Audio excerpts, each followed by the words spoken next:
Halo teman-teman sekalian, Assalamualaikum warahmatullahi wabarakatuh. Selamat pagi, masih bersama saya di channel Hari Nurse. Jangan lupa ya, nanti like, comment, and subscribe, dan nyalakan loncengnya. Pagi ini saya akan memberikan informasi tentang edukasi. Jadi tentang pemberian obat. Jadi ada syarat-syaratnya, ada prinsip 6 benar. Nah, kalau teman-teman yang mahasiswa di dunia kesehatan, mahasiswa keperawatan, mahasiswa kedokteran itu akan tahu ya. Jadi 6 persyaratan sebelum pemberian obat. Prinsip 6 dasarnya, yang pertama itu 1, tepat obat. Jadi sebelum mempersiapkan obat ke tempat perawatan harus memperhatikan kebenaran obat sebanyak 3 kali, yaitu ketika memindahkan obat dari tempat penyimpanan obat, saat obat diprogramkan, dan saat mengembalikan ke tempat penyimpanan. Seperti itu. Obat memiliki nama dagang, nah seperti contoh ini nama dagangnya Brojivar, nah, dan nama generik. Oke, nama generiknya itu nama kandungannya, dari nama kandungannya itu ada paracetamol, dextro, seperti itu. Jadi keterangan di sininya ada. Oke. Setiap obat dengan nama dagang yang kita asing baru kita dengar namanya harus diperiksa nama generiknya. Bila perlu hubungi apoteker untuk menanyakan nama generik atau kandungan obatnya. Jadi kita tanya kandungan obat ini kandungannya apa aja ya, kita tanyakan aja ke bagian apoteker ya. Jadi itu tepat obat. Jadi kita melihat status pasien. Pasien A diberikan obat Brojivar, jadi kita cek tepat obat, kita cek nama dagangnya, nama merek dagangnya Brojivar, kandungannya ini seperti itu. Terus yang kedua adalah tepat dosis, yang mana untuk menghindari kesalahan pemberian obat, maka penentuan dosis harus diperhatikan dengan menggunakan alat standar seperti obat cair harus dilengkapi dengan alat tetes atau gelas ukur, terus spuit, suntikan, atau sendok khusus seperti itu, dan alat untuk membelah tablet dan lain-lain, sehingga perhitungan obat benar untuk diberikan kepada pasien, yaitu benar dosis ya, tepat dosis. Misal dosis untuk minuman bentuk cair, sirup 10 mili ada gelas ukurnya. Makanya kalau teman-teman sekalian membeli obat-obatan yang cair, dalam bentuk cair biasanya ada tutupnya, itu ada ukurannya 5 mili, 10 mili, seperti itu. Oke.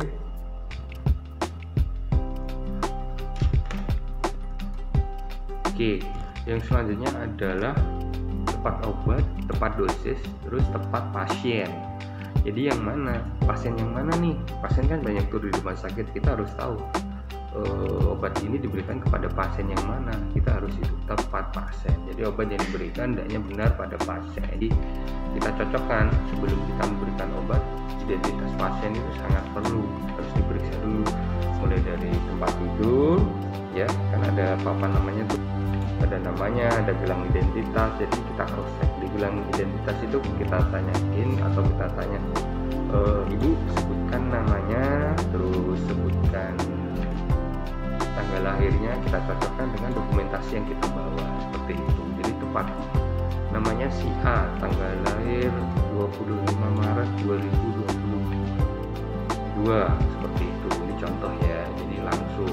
Jadi ketika identifikasi, jadi kita harus cocokkan dengan dokumen dan obat ini yang harus diberikan kepada pasien. Jadi obat itu tepat sasaran, tepat pasien, seperti itu.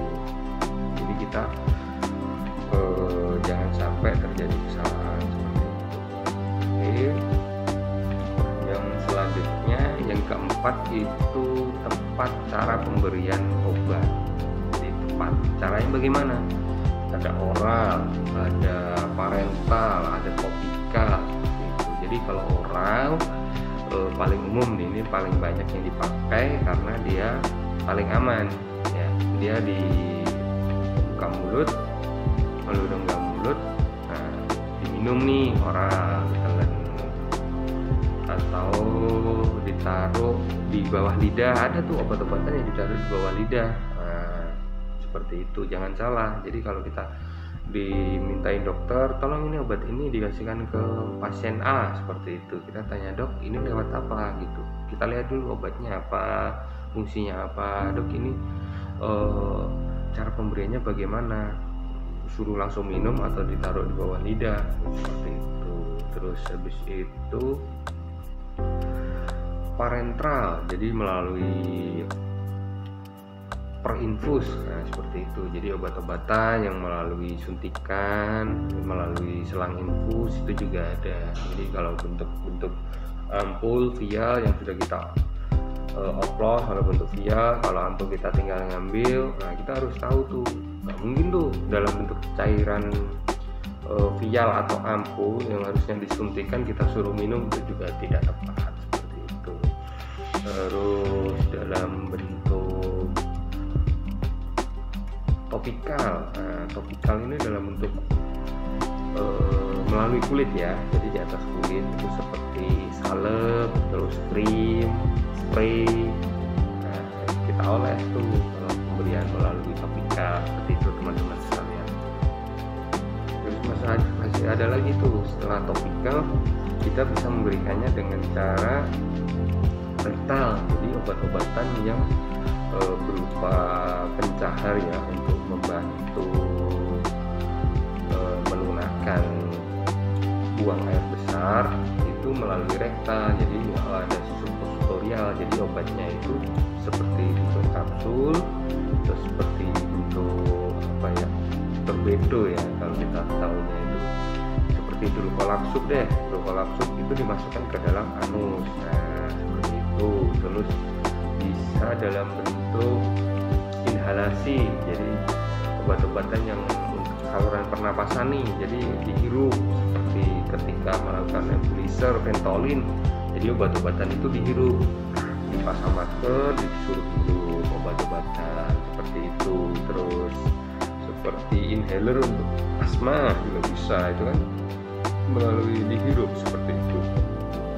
Terus yang kelima yaitu adalah tepat waktu, jadi obat-obatan itu benar-benar sesuai dengan waktu yang diprogramkan, seperti itu. Kalau obat ini misal diberikan 3 kali dalam sehari, jadi kita harus hitung tuh 24 jam, kita hitung, oh berarti per 8 jam berarti obat-obatan itu diberikan, jadi harus tepat waktu. Misal dalam arti sebelum makan atau sudah makan, kita juga harus menyesuaikan itu. Kalau instruksinya setelah makan ya kita berikan setelah makan, tentunya kita udah hitung per 8 jam, misal jam 8 kita berikan ya kita jam 8 kita hitung per 8 jam berikan jam berapa kita harus diberikan, seperti itu. Oke.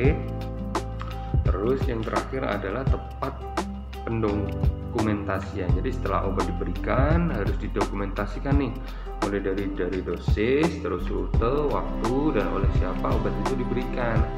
Bila pasien menolak meminum obatnya atau obat itu tidak dapat diminum, harus dicatat alasannya dan dilaporkan. Jadi ada tuh pendokumentasian, jadi obat ini diberikan tanggal sekian, jam sekian, diberikan oleh siapa, obat ini diminum atau tidak, terus rutenya bagaimana, minum per oral, parental, terus atau inhalasi, terus melalui rektal, seperti itu.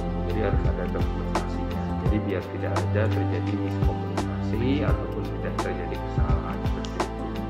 Oh iya, satu lagi teman-teman sekalian, jadi ada informasi penting ini dari buku yang saya baca.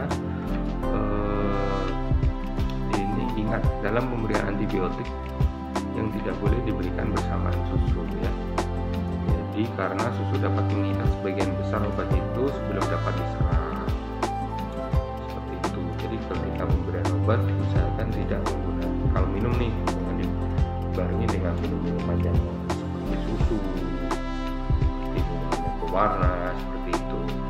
Menyarankan kita pakai minum air putih, seperti itu sekalian. Oke, saya kira sudah cukup seperti itu, tapi biar tidak terjadi miskomunikasi atau apa, saya akan memberikan informasi tersebut itu saya membaca dari buku Keperawatan Dasar 2, pengarangnya dari Henny Eskep. Nurse MKep dan Hera Indriani Eskep Nurse MKep. Ada bukunya di Gramedia, ada namanya Keperawatan Dasar 2 seperti itu. Jadi teman-teman mahasiswa kesehatan, mahasiswa keperawatan bisa membaca-baca buku untuk menambah-nambah informasi. Oke, seperti itu. Masyarakat awam pun juga perlu tahu seperti itu. Oke, jangan lupa subscribe channel saya Harinus, dan juga jangan lupa like and comment dan subscribe. Oke, dan nyalakan bunyi loncengnya. Terima kasih. Assalamualaikum warahmatullahi wabarakatuh. Salam sehat.